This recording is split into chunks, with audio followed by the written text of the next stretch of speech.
What are the chances of escalation? Are different scenarios accounted for?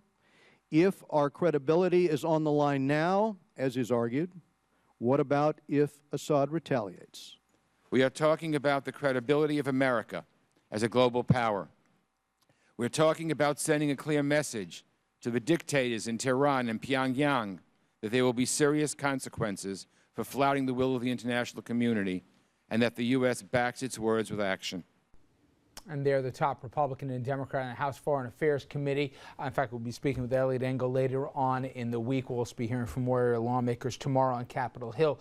But Ed Royce, the first voice you heard here, with some pointed questions about the president's action plan for Syria, and the aforementioned Mr. Engel, he said that there's consequences if there's inaction in Syria as well. Messages that will go out to the other parts of the world here where dictators are seeing and reading our every move. Now, as you figured out, Engel supports strikes in Syria, but we don't know about Royce and many other members on Capitol Hill. Andrew said if they read the polls, they're going to show a public that seems lukewarm at best to the idea.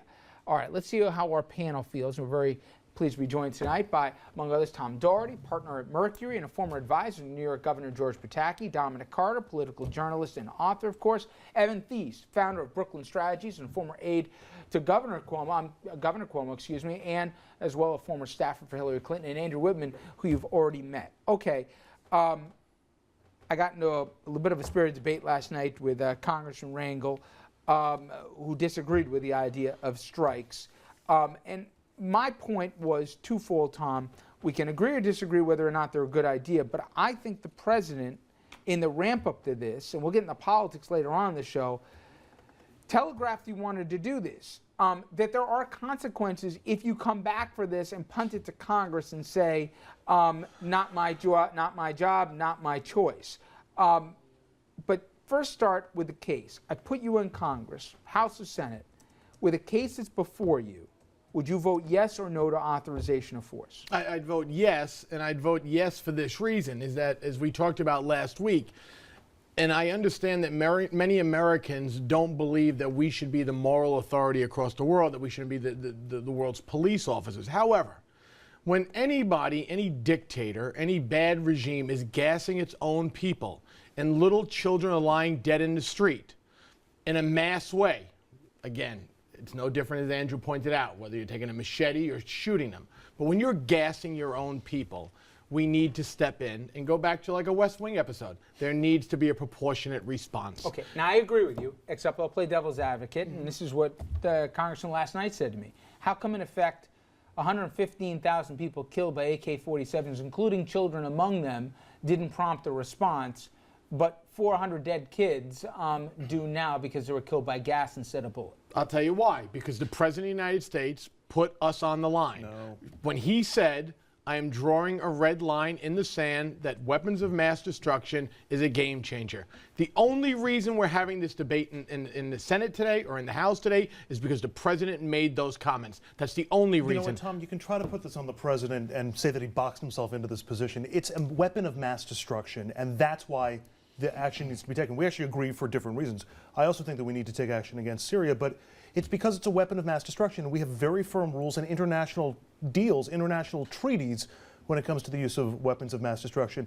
And the real question is, what kind of message does this send to North Korea? What kind of message does it send to Iran or anybody else if we allow the use of chemical weapons or any other WMD without any repercussion? You know, Dominic, it's you seemed really not Obama's you fault. seemed I didn't blame him. to be I'm just one saying of he set the the rules of majority engagement here. congressional voices that were undecided, and you got the Iraq fatigue as one of the reasons why.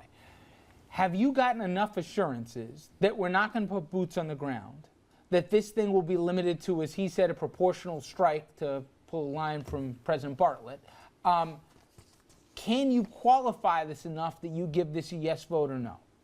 I would say yes, simply based on what we have heard thus far. And I said this last night. I know we agree on this issue, but I think it's brilliant what the president did. He boxed Congress in. He made them, instead of sitting on the sideline critiquing that whatever he did, he made them take a position. And so now it's not just the president going forward with military action, it's president and Congress. What if they vote no? Well, you may still do it. He will do it. There's no doubt. So how is he? Oh, I think he's in a real I problem. don't think he does it if they say no. I know he reserves the right to. He will certainly go into Syria and bomb them if the House. I don't think that's his MO. There is no doubt he bombs away. They've already said 200 Tomahawk missiles, 50 different locations. They've already signaled the entire plan I'm not out willing there. to speculate that far. And if we are going to play this game of speculation, I believe that Congress is going to authorize force. I agree. Evan, I had a military expert who's forgotten more than we'll ever know on this, who says there's a reason there's some reticence from within the Pentagon, from with experts in the area, state, et cetera, and the fear of unintended consequences here. The fear of inflaming other parts of the region. You've already had 2 million people that have evacuated out of Syria, going to points of Jordan, Iraq. Imagine fleeing to go to Iraq, but you know, Libya, et cetera. If you're one of those lawmakers who's even of the president's own party who says, I'm worried even a response just for response sake might trigger off something worse, do they have a point? Yes, they do. I mean, look, in the 10 years since we went into Iraq and Afghanistan, a lot has changed. First of all, the perception of the United States as a power has changed. But secondly, the world economy has gotten much smaller. And also what we know about each other from moment to moment has changed. It's sped up. And so now, if we're going to go into a country and do these things, we're going to telegraph it for 2 weeks, apparently, before we do it. We're going to talk to people constantly, and you're going to follow this on your cell phone in Syria if you're sitting there waiting for the next bomb to hit. It's a different world than it was just a decade ago.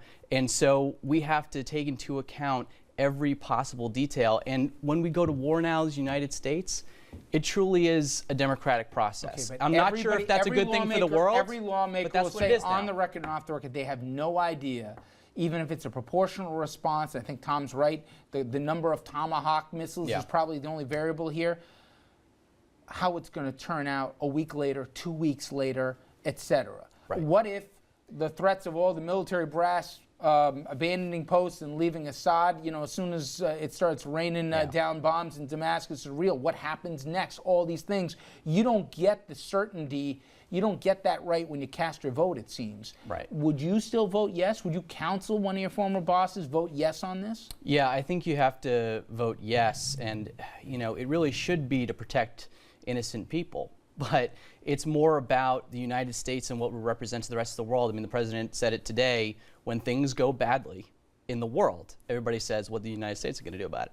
And that's kind of the way I like it, right? And I think America should want to be that player in the world stage because we don't want somebody else to take that role. What's next? China makes these decisions for the world? It's funny you say that because for me, I read between the lines, I don't think it was too much between the lines. The president today in Stockholm, he was tweaked when the subject of Putin came up. The idea that Putin, in effect, has interjected himself here because he gets to have at the Security Council, in effect, a veto for whatever they want to do. And now he's talking about, you know, the standards that we should or shouldn't employ as it relates to inspectors and everything else when everybody knows he's arming Syria. Yeah. I think in many ways that goosed the president here to say, you know, we can't just, in effect, let the Putins of the world or China of the world decide where moral outrage, you know, qualifies for action. I think that as much as the red line is pushing this president. You agree? Yeah, but again, you know, and this is why I was disappointed when he canceled his meeting with Putin. I mean, I think that this is a guy who ran on being the world's voice, and he should have taken the time to say, listen, I'm going to go sit down with the guy. I'm going to make the argument to him as why we as civilized people, to whatever degree that means anymore, and as leaders of the world, why we need to go do this together. We can't have people in countries you support gassing their own people. But he's meeting with the head of Sweden. I mean, what the hell does that do for anybody? I think what the president has recognized, and he has the rest of his presidency, as most second-term presidents do, to make progress on foreign relations. What he's recognized is it's the same with domestic policy as foreign policy. If you create a leadership vacuum, other people are going to fill it. And they're going to make decisions for you.